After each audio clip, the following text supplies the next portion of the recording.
اور میں آج نوجوانوں کو دیکھ رہا ہوں کہ وہ مرجھائے ہوئے چہروں کے ساتھ زندگی بسر کر رہے ہیں، اور ان نوجوانوں کے اندر ایک عجیب سا ڈر بیٹھا ہوا ہے کہ اگر میں نے تھوڑا سا بھی اس معاشرے میں اپنے آپ کو شو کرانے کی کوشش کی تو لوگ کیا کہیں گے، لوگ میری ٹانگیں کاٹ دیں گے، وہ مجھے ڈیٹیکٹ کر دیں گے۔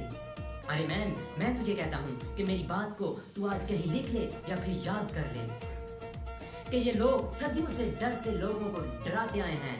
یہ لوگ کہتے ہیں کہ بیٹا تو ایسا نہ کرنا ورنہ یہ ہو جائے گا، وہ ہو جائے گا۔ میں تجھے کہتا ہوں کہ تو نے اس دنیا کو تسخیر کرنا ہے اور تو نے اپنے آپ کا لوہا منوانا ہے اس دنیا میں۔ اپنے آپ کو دوسرے لوگوں سے بلند رکھ، لوگوں کے ڈر کو اپنے اندر سے نکال دے، بلکہ اپنے اندر کے خوف کو بھی یہ خوف بخش جا کہ میں ہی وہ طوفان ہوں جسے تجھے ڈرنا چاہیے۔